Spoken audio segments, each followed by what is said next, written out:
Good morning all of you. मैं CS Dilip Chenani आपका हार्दिक स्वागत करता हूं ज्ञान सागर क्लासेस के अंदर। बात करें, आज से आप लोगों का नया सफर चालू हो रहा है। इसके अंदर सफर चालू हो रहा है आप लोगों का, आपका न्यू सफर चालू हो रहा है CS एग्जीक्यूटिव के अंदर, राइट। बात करें, मैं आप लोगों को क्या पढ़ाने वाला हूं और आपके टोटल नंबर ऑफ पेपर्स कितने हैं CS एग्जीक्यूटिव में, इसके बारे में तो मैं आप लोगों को बता दूं। आप लोगों का जो CS एग्जीक्यूटिव है वो डिवाइड है 2 पार्ट्स के अंदर। CSET के अंदर तो आप लोगों ने एक पेपर दिया MCQ बेस्ड, जिसके अंदर सारे के सारे सब्जेक्ट इंक्लूड हो गए। बट जैसे ही हम लोग आते हैं CS एग्जीक्यूटिव के अंदर, तो CS एग्जीक्यूटिव का जो सिलेबस है वो डिवाइडेड है 2 पार्ट्स के अंदर। First part group 1 and second part is group 2। First part की मैं बात करूं तो फर्स्ट पार्ट के अंदर आके टोटल नंबर ऑफ पेपर्स हैं 4 एंड ग्रुप 2 के अंदर आके पेपर हैं 3 पेपर। तो ओवरऑल पेपर देखे जाएं तो आके टोटल नंबर ऑफ पेपर्स कितने हो गए? 7 पेपर्स, राइट। अगर अपन आगे की बातचीत करें, इससे पहले जो ओल्ड सिलेबस था, ओल्ड सिलेबस जो कि एप्लीकेबल हो रखा था 2016 से, अब हमारा एप्लीकेबल हो रहा है सिलेबस 2023। 2016 में दोनों ग्रुप के अंदर कितने पेपर थे? 4 पेपर्स थे। बट अब जो हमारा न्यू सिलेबस है CS एग्जीक्यूटिव का, उसके अंदर टोटल नंबर ऑफ पेपर्स कितने हैं? टोटल नंबर पेपर्स हैं 7, राइट। अब अगर अपन बात करें ग्रुप 1 के जो 4 पेपर हैं, उन पेपर में एक पेपर है आपका JIGL, jurisprudence and general laws, company law. Company law आप लोगों ने अभी भी थोड़ा बहुत देखा था और आपके CSET के एग्जाम में भी कंपनी रिलेटेड काफी सारे क्वेश्चंस भी पूछे गए थे, राइट। अब आप लोगों को पूरा का पूरा कंपनी लॉ है वो पूरा डिटेल के अंदर पढ़ना होगा। इसके बाद जो पेपर नंबर आपका 3 है उसका नाम है setting up of business and labour law. इसके बाद लास्ट में आप लोगों को पढ़ना है company accounts and financial management.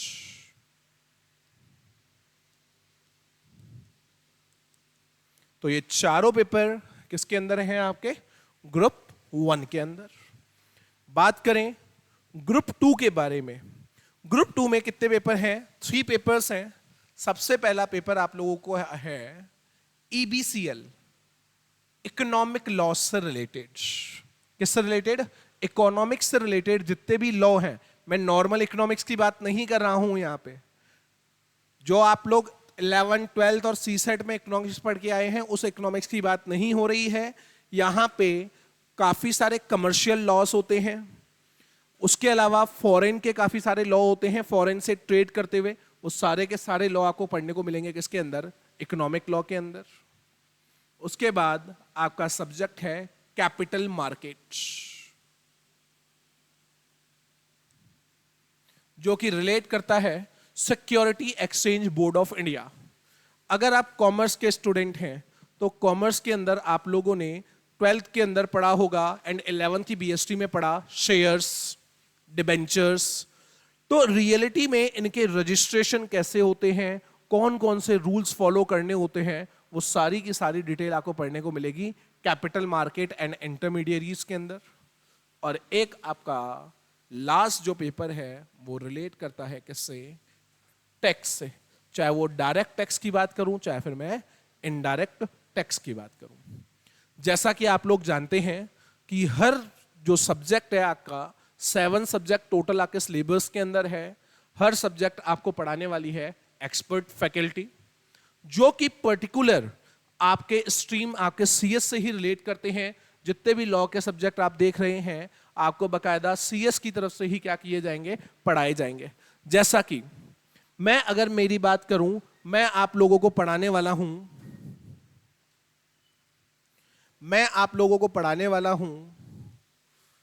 Paper number 3, setting up of business and labour law के बारे में, राइट। चलिए, तो आप लोग अपनी सीएस एग्जीक्यूटिव की जनवरी में मेरे से पढ़ने वाले हैं सेटिंग अप ऑफ बिजनेस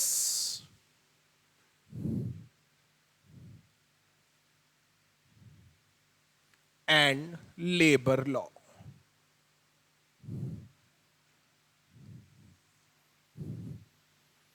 मतलब आप लोगों का जो पूरा का पूरा पेपर नंबर 3 है, उसका नाम क्या है, setting up of business and labour law से रिलेट करता है।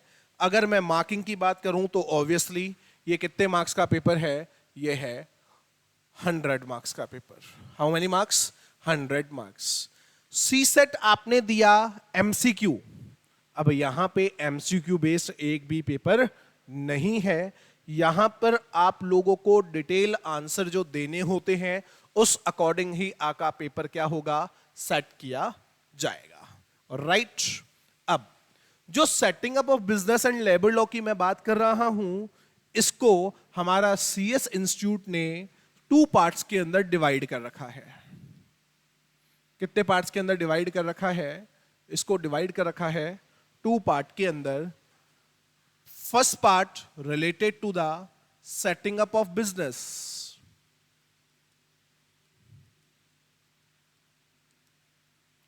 और जो आपका सेकंड पार्ट है, उस पूरे के पूरे सेकंड पार्ट के अंदर आपकी क्या आती है, लेबर लॉ। क्या आती है, लेबर लॉ। मैं बात करूं सेटिंग अप ऑफ बिजनेस की, ये आपके सिलेबस के अंदर कितने मार्क्स का है, ये आपके सिलेबस के अंदर करेगा 60 मार्क्स का contribution. How many marks, 60 marks. जबकि मैं बात करूं लेबर लॉ की, तो लेबर लॉ आपके सिलेबस में कंट्रीब्यूट करेंगे 40 मार्क्स। 60 प्लस 40 टोटल 100, मतलब पार्ट ए के अंदर 60, पार्ट बी के अंदर 40। इससे पहले वाले सिलेबस की बात करूं तो पहले इसका डिवाइडेशन था 40, 35, 25, बट अब हमारा सिलेबस कौन सा एप्लीकेबल हो चुका है, न्यू सिलेबस हमारा एप्लीकेबल हो चुका है। तो इनको कितने पार्ट के अंदर डिवाइड कर दिया गया है, 60 एंड 40 मार्क्स के। अगर मैं आप लोगों के सिलेबस कंटेंट की बात करूं, क्या क्या चैप्टर्स दिए हुए हैं, क्या क्या बातें आप लोगों को बताई हुई है, इससे रिलेटेड अगर अपन लोग बातचीत करें, तो जैसा कि आप इस सब पार्ट ए का नाम ही देख रहे हैं, पार्ट ए का नाम क्या है, सेटिंग अप ऑफ बिजनेस। तो मतलब क्या हुआ, इसके अंदर आप लोगों को नॉलेज दी जाएगी बिजनेस क्या होता है। बच्चों के मन में ख्याल आ रहा होगा कि सर जिस दिन कॉमर्स ली थी उसके 2 दिनों में जब हमारी 11th स्टार्ट हुई या हम लोग ग्रेजुएट करके आए, उस समय ही हम लोगों को बता दिया गया कि बिजनेस क्या होता है फर्स्ट क्लास के अंदर।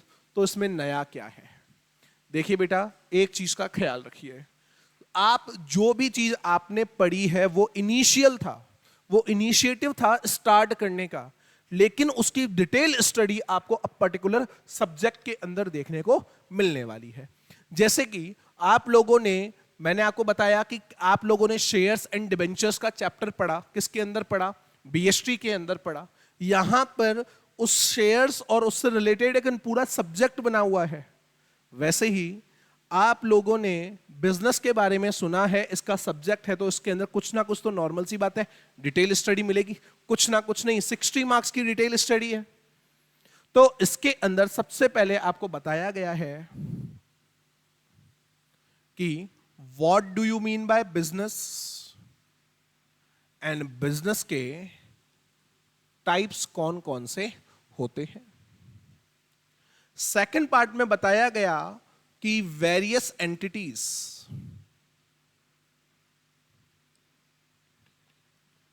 वेरियस एंटिटीज का यहां पे क्या मतलब है कि जब बिजनेस होता है तो सोल प्रोप्राइटर भी बिजनेस करता है, सोल प्रोप्राइटर के साथ पार्टनरशिप भी आती है, पार्टनरशिप के साथ एलएलपी भी आती है, कंपनी भी आती है, कोऑपरेटिव सोसाइटी भी आती है, हिंदू अनडिवाइडेड फैमिली भी आती है। उसकी पूरी डिटेल, साथ में उनके क्या एडवांटेजेस हैं, क्या डिसएडवांटेज हैं, यहां तक तो सब आपने पढ़ा हुआ है थोड़ा थोड़ा।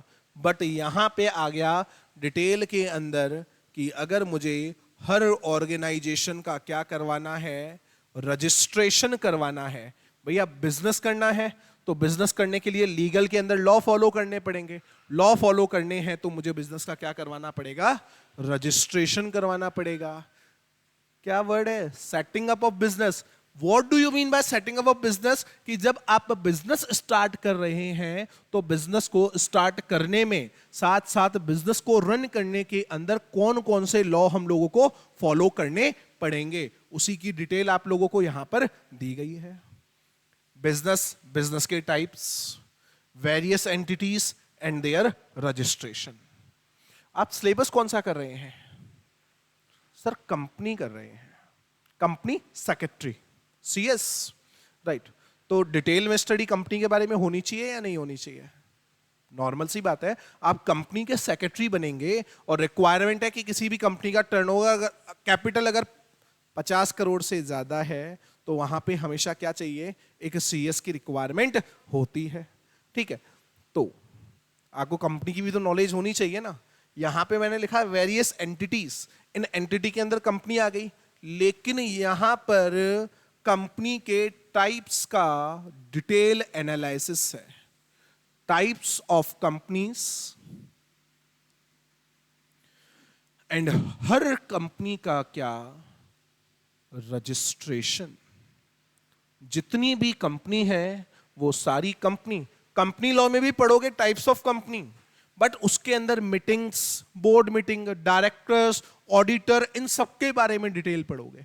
But setting up of business में किसी भी तरीके की कंपनी को अगर आपको स्टार्ट करना है तो कौन कौन से डॉक्यूमेंट फिल किए जाते हैं, कौन कौन से डॉक्यूमेंट फिल किए जाते हैं, किस अकॉर्डिंग आप जाकर के कंपनी का रजिस्ट्रेशन करवाओगे, हेड ऑफिस कहां होना चाहिए, किस अकॉर्डिंग डील किया जाएगा, तो वो सारी की सारी डिटेल आपको यहां पर मिलेगी। कंपनी के डॉक्यूमेंट के बारे में बात की तो कंपनी के दो मेन एंड मेजर डॉक्यूमेंट होते हैं, मेमोरेंडम ऑफ एसोसिएशन और साथ में एक होता है आर्टिकल ऑफ एसोसिएशन। इनकी आपको पूरी डिटेल के अंदर अलग अलग से क्या बना के दिया गया है, चैप्टर बना करके दिए गए हैं कि एमओए को कैसे डिसाइड किया जाए, एओए का रजिस्ट्रेशन कैसे किया जाए, राइट। इसके बाद आप लोगों को बताया गया है कि different different type of entities और होती हैं, तो आपको डिटेल स्टडी दी गई है किसके बारे में, एलएलपी, लिमिटेड लायबिलिटी पार्टनरशिप, क्योंकि it is a combination of partnership and the company, दोनों का जो मिक्सचर है वो किसके अंदर हमें देखने को मिलता है, एलएलपी। क्योंकि पार्टनरशिप के अंदर लायबिलिटी क्या होती है, अनलिमिटेड, कंपनी के अंदर लायबिलिटी क्या होती है, लिमिटेड। तो उन दोनों का मिक्सचर क्या बनाया गया, एलएलपी, और एलएलपी से रिलेटेड पूरा का पूरा रजिस्ट्रेशन का लॉजिक। ओके, तो इस तरीके से हम लोगों को डिफरेंट डिफरेंट टाइप क्या मिलने वाले हैं, इस तरीके से हम लोगों को डिफरेंट डिफरेंट क्या मिलने वाले हैं, पढ़ने को चैप्टर्स मिलने वाले हैं। उसके अलावा अगर मैं बात करूं, कोई भी पर्सन फाइनेंस लेकर के आएगा, बिजनेस रन करना है तो बिजनेस के लिए किसकी रिक्वायरमेंट होती है, मनी, मनी मींस फाइनेंस। ये फाइनेंस आएगा तो कहां से आएगा,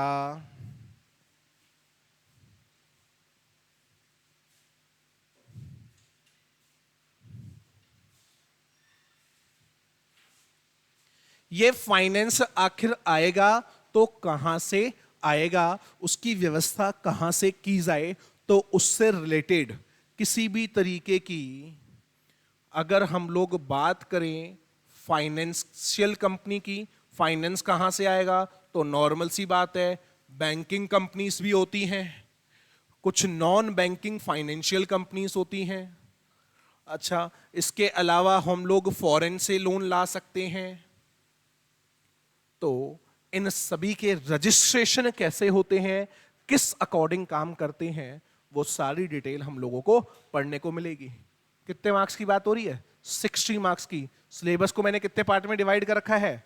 मैंने नहीं, आके सीएस इंस्टीट्यूट ने ही डिवाइड कर रखा है सेटिंग अप बिजनेस का। सेटिंग अप एक तो बिजनेस वाला पार्ट और एक लेबर लॉ वाला पार्ट। ओके, एक तो है 60 मार्क्स का जिसके अंदर पूरी की पूरी किसकी डिटेल दे दी है? बिजनेस की।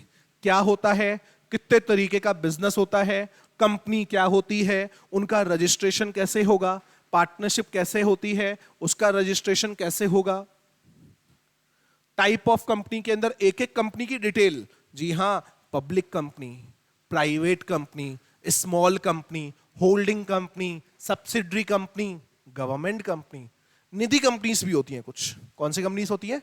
निधि कंपनीज भी होती हैं। तो हर एक की डिटेल स्ट्रेटेजी आप लोगों को बताई गई है, उसका रजिस्ट्रेशन कैसे होता है वो बताया गया है। कंपनी के लिए इंपॉर्टेंट डॉक्यूमेंट क्या क्या है? एमओए और एओए, उनकी पूरी डिटेल स्टडी आप लोगों को दी गई है। एलएलपी और एलएलपी का रजिस्ट्रेशन आपको बताया गया है। साथ में financial banking, non banking financial corporation, साथ में फॉरेन से लोन आता है तो किन किन चीजों को हमें फॉलो करना पड़ेगा। हमें अल्टीमेट इसके अंदर पढ़ना क्या है कि बिजनेस के अंदर काम में आने वाली जितनी भी चीजें हैं उन सब की डिटेल स्टडी तो करनी ही करनी है, लेकिन उसके लिए कौन कौन से रूल्स लगेंगे, कौन कौन से रेगुलेशंस लगेंगे, वो पूरे डिटेल में कहां मिलेंगे? सेटिंग अप ऑफ बिजनेस के अंदर मिलेंगे। चलिए, सी सेट पूरा का पूरा आपने कहां से पढ़ा? अपने मॉड्यूल से। अपन बात करते हैं किसके बारे में? सीएस एग्जीक्यूटिव की सेटिंग ऑफ बिजनेस की बुक के बारे में, जो कि नोट्स केवल किसके हैं? हमारे ज्ञान सागर क्लासेस के हैं। देखिएगा, गिव मी अ मिनट।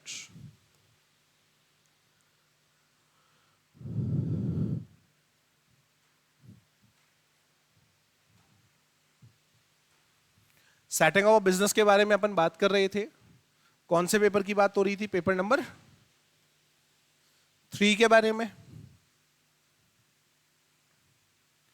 देखिएगा, सिलेबस का कंटेंट क्या क्या है। सबसे पहले मैंने आप लोगों को बताया चॉइस ऑफ बिजनेस ऑर्गेनाइजेशन, कि मुझे बिजनेस स्टार्ट करना है तो मैं बिजनेस कौन सा स्टार्ट करूं। मैं मेरी रिक्वायरमेंट के अकॉर्डिंग देखूंगा, मेरे पास अवेलेबल क्या क्या चीजें हैं, उन सभी की डिटेल के ब्याप पे मैं क्या करूंगा? अपना बिजनेस स्टार्ट करूंगा, और कोई मेरे पास ऑप्शन अवेलेबल नहीं है। उसके बाद different type of forms of business organisation और उनका रजिस्ट्रेशन कैसे कैसे होता है। इसके अंदर, इस चैप्टर के अंदर आपको सोल प्रोप्राइटर पढ़ाया जाएगा, पार्टनरशिप के बारे में पढ़ाया जाएगा, एचयूएफ के बारे में पढ़ाया जाएगा, कोऑपरेटिव सोसाइटी के बारे में पढ़ाया जाएगा, बट कंपनी के बारे में नहीं पढ़ाया जाएगा, क्योंकि वो तो हमें पूरा इस सिलेबस के अंदर डिटेल में पढ़ना है। तो यहां पे आप चैप्टर नंबर 3 देख रहे हैं, क्या है? Type of companies. हर कंपनी का type, government company, public company, private company, holding, subsidiary, nidhi, illegal association, NPO, उनकी पूरी डिटेल, साथ में उन लोगों का रजिस्ट्रेशन कैसे होता है, वो पूरी डिटेल हमें कौन से चैप्टर में देखने को मिलेगी? हमारे चैप्टर नंबर 3 में। यहां पे फिर मैंने एक अलग से डिवाइड कर दिया, कौन सी कंपनी को? निधि कंपनीज को। किसको डिवाइड कर दिया? Nidhi companies. It is a part of type of company, but मैंने इसको क्या कर रखा है? अलग से डिवाइड कर रखा है, अलग से एक चैप्टर बना दिया। कौन सा बना दिया? निधि कंपनीज।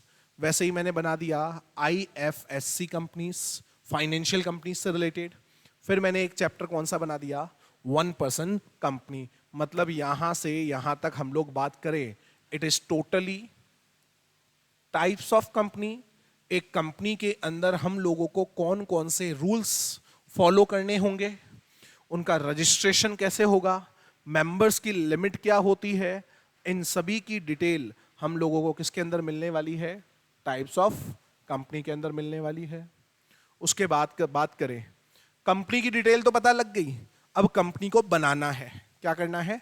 कंपनी को बनाना है। तो कंपनी जब बनती है तो फॉर्मेशन ऑफ कंपनी नामक एक चैप्टर आप लोगों ने बीएसटी में पढ़ा था चैप्टर नंबर 7, याद कीजिए। 11th if you are belonging from the commerce. यहां पूरा डिटेल में पढ़ने वाले हैं हम लोग, हर चीज को एकदम बारीकी से लेकर के चलेंगे। फॉर्मेशन ऑफ अ कंपनी, वहां आपको बस एक क्या दिया गया, हिंट दिया गया। क्या दिया गया? वहां क्वेश्चन था, उस क्वेश्चन का आंसर कहां मिलेगा? सीएस एग्जीक्यूटिव के सेटिंग अप ऑफ बिजनेस में, कि कंपनी को स्टार्ट करने में कौन कौन से रिक्वायरमेंट्स होती हैं। मैंने आपको बताया कौन सा? Memorandum of association. एक चैप्टर पूरा का पूरा पढ़ना पड़ेगा, कौन सा? Article of association. फिर हम लोगों को पढ़ना होगा कन्वर्जन ऑफ कंपनी। अब ये कन्वर्जन ऑफ कंपनी क्या होता है कि अगर कोई प्राइवेट कंपनी है, ये किसके अंदर कन्वर्ट होना चाहती है? पब्लिक में। या कोई पब्लिक कंपनी किस में कन्वर्ट होना चाहती है? प्राइवेट में। वो कैसे हो सकती है? उसके लिए कौन कौन से रूल्स हम लोगों को फॉलो करने पड़ेंगे। फिर मैं बात करूं किसकी? लिमिटेड लायबिलिटी, पार्टनरशिप एंड उसका रजिस्ट्रेशन। मतलब आप लोग देखो कि आपका जो ये 60 मार्क्स वाला पार्ट है ना, इसके अंदर 50 to 60% आपको केवल करना क्या पड़ेगा? कंपनी से रिलेटेड ही सारी की सारी डिटेल लेनी है। उसके बाद आ गया आपका एलएलपी और एलएलपी का रजिस्ट्रेशन। फिर मैंने आपको बताया financial banking, NBFC and foreign loan.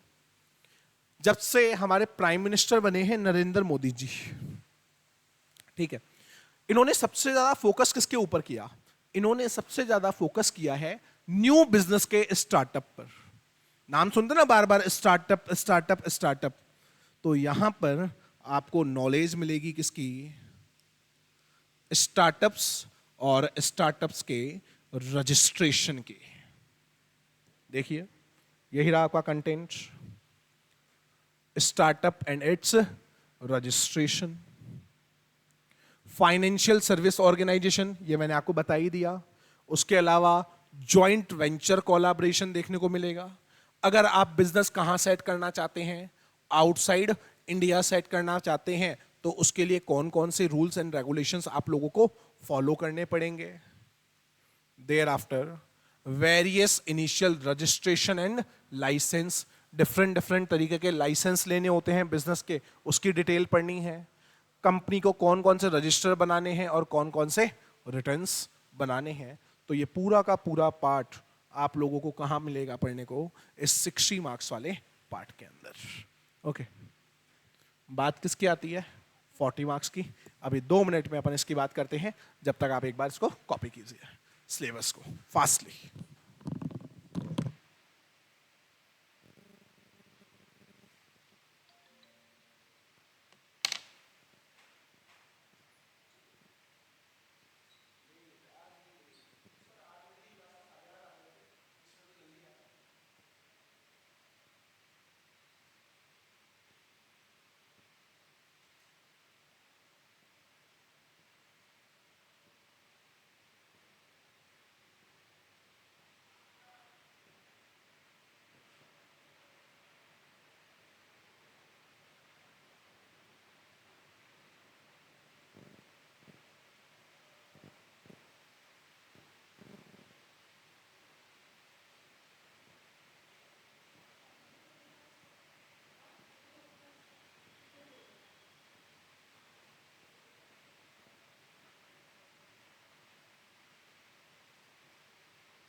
चलिए बेटा आगे की बात करते हैं।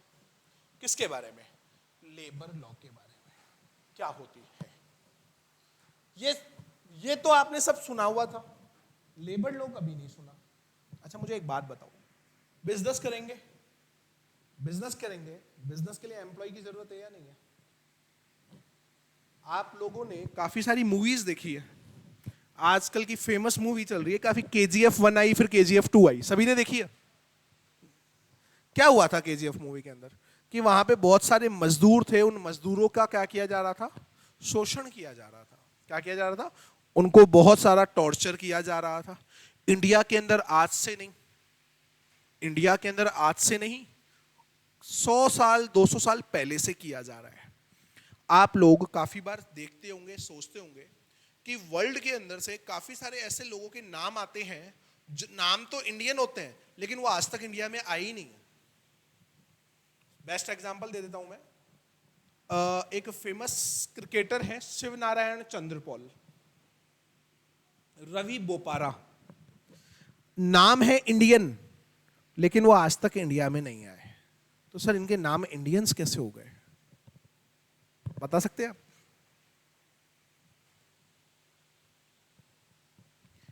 जब ब्रिटिशर्स हमारे कंट्री के अंदर आए, केवल ब्रिटिशर्स नहीं, अलग अलग फॉरेनर्स हमारे कंट्री के अंदर आके इन्वेजन किया, इन लोगों ने क्या किया, इनको लेबर की रिक्वायरमेंट थी, तो इंडिया के अंदर जितने भी फार्मर्स थे, जितनी भी लेबर थी, उनको बंधुआ मजदूर बना करके कहां छोड़ दिया जाता था? किसी दूसरे आइलैंड पे, जहां पे जाकर के तुम्हें क्या करनी है? मजदूरी करनी है, जंगलों में। वेस्ट इंडीज नाम का एक कंट्री है, सुना है क्या? वेस्ट इंडीज कोई कंट्री नहीं है, वेस्ट इंडीज कोई कंट्री नहीं है, ये छोटे छोटे आइलैंड ग्रुप का एक समूह है। जमैका, त्रिनाद एंड टोबैगो, ठीक है। तो इस साइड में काफी सारे इंडियंस को छोड़ दिया गया और ये पूरा का पूरा क्या है, एक आइलैंड पे छोड़ दिया, चारों तरफ पानी, काम करो अपने घर वालों से एकदम दूर। जब इंडियंस वहां चले गए, बांग्लादेश पहले इंडिया का ही पार्ट हुआ करता था, पाकिस्तान इंडिया का पार्ट हुआ करता था, तो लोगों को वहां छोड़ दिया गया। उनके माताजी पिताजी की डेथ हो गई, बच्चे यहां आके क्या करें, कुछ बचा ही नहीं उनके लिए, तो वहीं के क्या हो गए, बस गए। ये तो किस टाइम होता था? जब ब्रिटिशर्स थे, मतलब लेबर का फुल एक्सप्लॉइटेशन हुआ। जब ब्रिटिशर्स यहां से चले भी गए ना, तो भी बड़े बड़े जमींदारों और जागीरदारों ने क्या किया, जितनी भी फार्मर के अंदर लेबर थी उनकी लैंड को हथिया लेते थे, उनके साथ टॉर्चर करते थे, बंधुआ मजदूरी करवाई जाती थी। बंधुआ मजदूरी का मतलब क्या है कि आपको लाइफ टाइम उसी फैक्ट्री के अंदर या उसी माइन के अंदर क्या करना पड़ेगा, काम करना पड़ेगा, एक तरीके से बंधुआ। तो इन चीजों को देखते हुए हमारी गवर्नमेंट ने आफ्टर इंडिपेंडेंस बहुत सारे स्टेप उठाए ताकि लेबर को क्या किया जा सके, प्रोटेक्ट किया जा सके। आप लोग अभी भी एक चीज फेस करते होंगे, either I talk about the girls, either I talk about boys, male का पेमेंट फीमेल के कंपैरिजन में क्या होता है, ज्यादा होता है, और फीमेल को हमेशा पेमेंट क्या मिलता है, कम दिया जाता है। आज भी काफी सारे ऑर्गेनाइजेशन के अंदर ऐसा होता है। इसको प्रोटेक्ट करने के लिए गवर्नमेंट ने क्या बना दिए, लॉ बना दिए।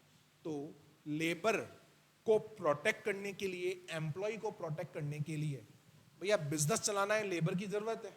आप तो अपना प्रॉफिट सोचोगे लेबर को ज्यादा पेमेंट देकर के क्या करना है, यही सोचोगे आप, लेबर को ज्यादा पेमेंट देकर के आपको क्या करना है। तो इसलिए हमारी गवर्नमेंट ने क्या बना दिए, अलग से लॉ बना दिए बहुत सारे।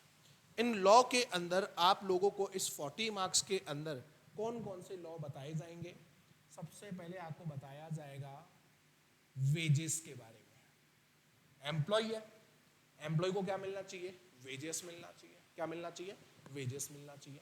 तो 1936 के अंदर वेजेस का लॉ बनाया गया कि एम्प्लॉयज को प्रॉपर क्या देना पड़ेगा, वेजेस देना पड़ेगा। ये 1936 में बना, ब्रिटिशर्स ही बना गए एक तरीके से देखा जाए तो, लेकिन बाद में इसके अंदर इंप्रूवमेंट हुआ, एक नया एक्ट डाला गया, मिनिमम वेजेस एक्ट। पहले बोला गया आपको क्या करना है, एम्प्लॉय को पेमेंट करना पड़ेगा। किसको पेमेंट करना पड़ेगा, एम्प्लॉय को पेमेंट करना पड़ेगा। कितना करना पड़ेगा, इसकी कोई डेफिनेशन नहीं थी। उसकी डेफिनेशन के लिए अलग से एक लॉ बना दिया। क्या बना दिया गया, minimum wages act 1948। Wages, employ work कर रहे हैं, अच्छा काम करेंगे, क्या देना पड़ेगा? बोनस देना पड़ेगा। बनाया गया बोनस एक्ट। फैक्ट्री होती है तो फैक्ट्री के अंदर काम करने के क्या होते हैं? रूल्स एंड रेगुलेशन होते हैं। उसके लिए अलग से बनाया गया फैक्ट्रीज एक्ट 1948। उसके बाद काफी सारे एम्प्लॉइज होते हैं जिनको सोशल सिक्योरिटी प्रोवाइड करवाने के लिए, क्या प्रोवाइड करवाने के लिए? सोशल सिक्योरिटी प्रोवाइड करवाने के लिए उनकी सैलरी का कुछ अमाउंट डिडक्ट किया जाता है, और जब वो रिटायर होते हैं उस रिटायरमेंट के टाइम पे वो अमाउंट क्या किया जाता है? पे किया जाता है। उसे हम लोग बोलते हैं प्रोविडेंट फंड। क्या बोलते हैं? Provident fund. इसके लिए अलग से एक एक्ट बना दिया। एक ऑर्गेनाइजेशन के अंदर बहुत सारे लोग काम करते हैं। एक ऑर्गेनाइजेशन के अंदर बहुत सारे लोग क्या करते हैं? काम करते हैं। तो उनके बीच में क्या हो सकता है? डिस्प्यूट हो सकता है। एम्प्लॉयर का एम्प्लॉइज हो सकता है, दोनों एम्प्लॉय का आपस में हो सकता है। तो इसके लिए अलग से एक लॉ बना दिया गया जिसका नाम क्या रखा गया? Industrial dispute act. इसके बाद एक एम्प्लॉय पूरी लाइफ भर एक ऑर्गेनाइजेशन के अंदर काम करता रहा, उसको हर मंथ की पेमेंट मिलती रही। लेकिन एक रूल बना दिया गया कि अगर किसी भी एम्प्लॉय ने 5 साल तक कंटिन्यू किसी एक ऑर्गेनाइजेशन में काम किया और अगर वो रिटायर होकर के जा रहा है तो उसको एक्स्ट्रा बेनिफिट भी देने पड़ेंगे। क्या देने पड़ेंगे? एक्स्ट्रा बेनिफिट भी देने पड़ेंगे। तो उसके लिए एक एक्ट बनाया गया जिसका नाम क्या रखा गया? Gratuity act. कौन सा एक्ट? ग्रेच्युटी एक्ट बनाया गया। इस तरीके से साथ में एम्प्लॉय को सोशल सिक्योरिटी प्रोवाइड करने के लिए अलग से एक एक्ट बनाया गया, सोशल सिक्योरिटी एक्ट। उसके अलावा मैं बात करूं, वुमेन का वर्क प्लेस पे क्या होता है? बहुत ज़्यादा वुमेन्स को हैरेसमेंट का शिकार होती हैं, उनके साथ भेदभाव किया जाता है। तो वुमेन्स के लिए भी अलग से क्या किए गए? कुछ एक्ट बनाए गए। अल्टीमेट इनका ऑब्जेक्टिव क्या था? हमारी जितनी भी लेबर है, चाहे वो मेल हो चाहे वो फीमेल हो, उसको किसी भी तरीके का टॉर्चर ना सहना पड़े, उसके लिए डिफरेंट टाइप क्या बनाए गए? लॉ बनाए गए। और उन लॉ के अंदर पूरी की पूरी डिटेल आपको किसके अंदर दी गई है? लेबर लॉ के अंदर। इन नोट्स के अंदर आप एक चीज देखिएगा, फर्स्ट से लेके 18 तक चैप्टर किससे रिलेट करते हैं? सेटिंग अप ऑफ बिजनेस से। उसके बाद 19-20 खत्म। ये दो चैप्टर के अंदर सारी की सारी क्या समावेश है? लेबर लॉ का। तो इजी पार्ट कौन सा रहेगा? ऑब्वियसली बात है 40 मार्क्स कवर बहुत इजीली कवर किए जा सकते हैं, स्कोर किया जा सकता है अगर हम लोग ढंग से पढ़ें। 18 चैप्टर कितने नंबर के? 60 मार्क्स के। और ये 2 चैप्टर कितने नंबर के? 40 मार्क्स के। ओके, चलिए आज के लिए मैं इतना ही रखूंगा, बाकी बात करेंगे कल डिटेल में। धन्यवाद।